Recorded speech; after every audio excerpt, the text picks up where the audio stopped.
All right, folks. Listen, just wanted to do a little live stream. Make sure, cool, microphone on. Just making sure. That's fine.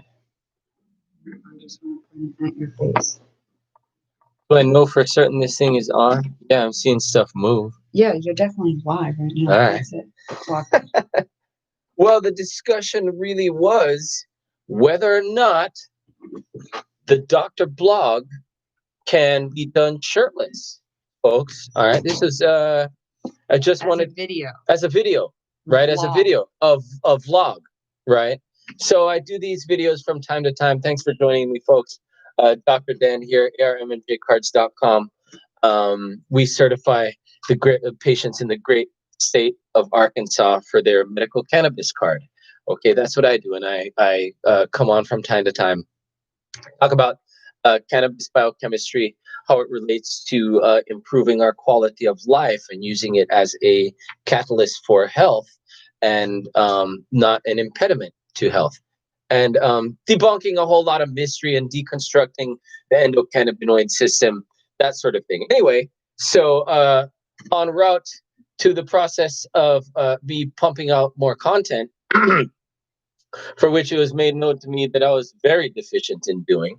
Me trying to bolster my efforts, I tried to put together a video, but sans clothing, and apparently showing nipple because my child got into the video and I had to tilt down the camera, so it was at T1, all right, nipple level, all right, for those anatomy enthusiasts out there.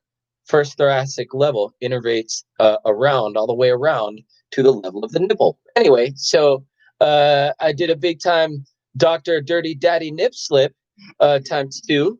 And I was going to post this video, and it was made known to me that I shouldn't post this video due to nudity guidelines. That is not the reason. Okay, so there the chime again. Right. So I've lost the power of personal vlog here live, but yeah, so that was central to the argument and the mentioning of the word nipple alone. So we weren't sure if that was within the guidelines. This being medical, I figure nipple, penis, scrotum, rectum, and anus are all fair game, huh? Anyone out there? I just want to take on it, right? I mean, we're not talking about exposure of, the other stuff. I don't want to get too carried away here. Okay. Just saying. So, I just wanted to get some input. I guess, I don't plan on doing it again. My wife was like, look, it's okay if you. No. Okay, since you're about to misquote me, let me just say what I was going to say first. They can hear me, right?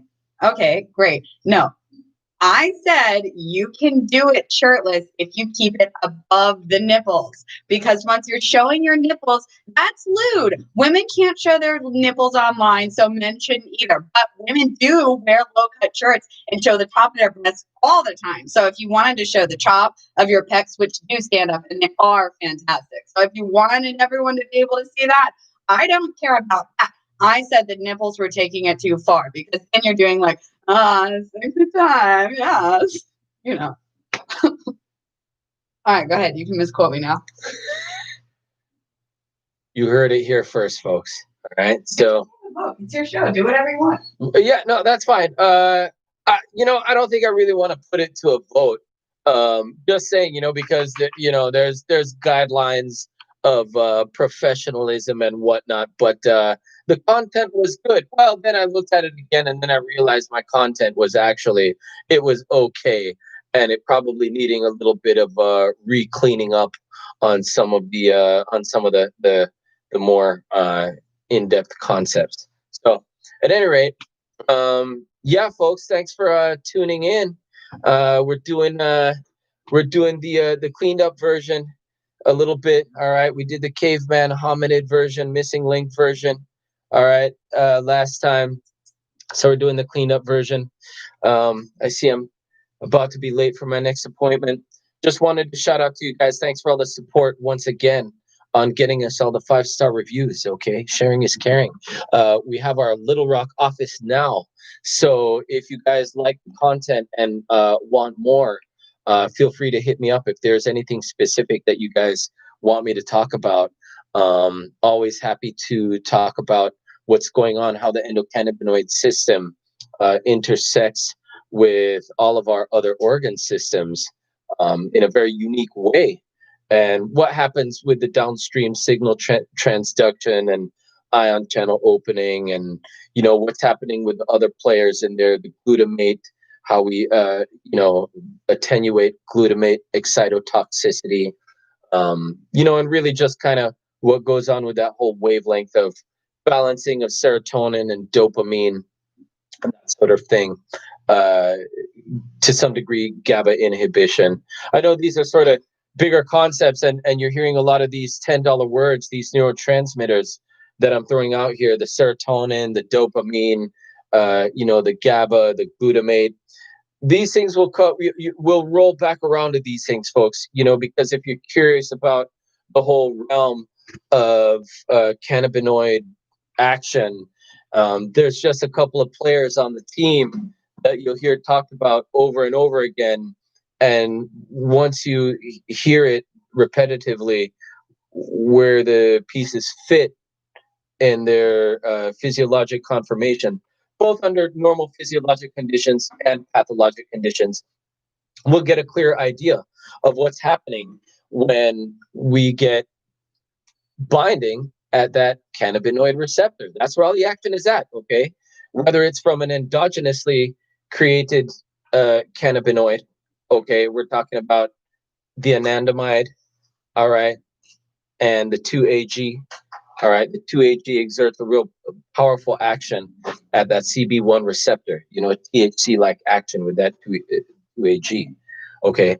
So what all the action, okay, is when you bind at that receptor, and the things that are happening downstream from the active site of that receptor, other parts of the receptor, where you might have what's called allosteric action, where even if you have THC binding, other things can be happening in the other part of that molecule, that wide receiver that catches those cannabinoid molecules, either the endogenous cannabinoid molecules we make ourselves, or the stuff that we're taking in from plants, all right, from cannabis products, be it THC or CBD or any of the other accessory cannabinoids. You guys are going to hear me talk about cannabigerol, CBG, a whole lot, because it comes into play.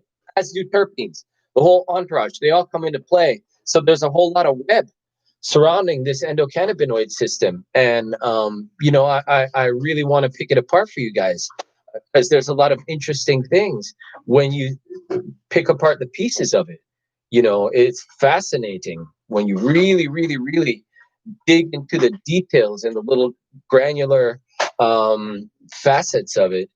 Take the CB2 receptor, for example. This thing is deep in our immune system. Our immune system is all in our gut. So this CB2 receptor has a lot of immunomodulatory function in terms of our antigen presenting cells, our dendritic cells that take our bad guy invaders and present it to the effector response to match those bad guys up. That's the endocannabinoid system all over that. Okay, neuroplasticity. Okay, I believe that's more of a CB1 function, because that's a central nervous system function. Okay, CB1 all over the central nervous system, CB2 mostly in the immune system. CB2 also in the central nervous system as well, but more so you'll find it in peripheral nerves. That's for another discussion. But when you're talking about that synaptic plasticity and that CB1 binding, take THC binding to that CB1 receptor, okay? You're talking about, when you say plasticity, you're talking about the dynamic, adaptive nature of nerves, okay, to be able to learn and adapt and change their course and reroute when there's some a toxic course or a maladaptive course that that nerve path is taking. Okay, it's a circuit breaker. You'll hear the endocannabinoid system repeatedly being referred to as a circuit breaker. Okay, so it finds that path of least resistance. You know, take anxiety for example.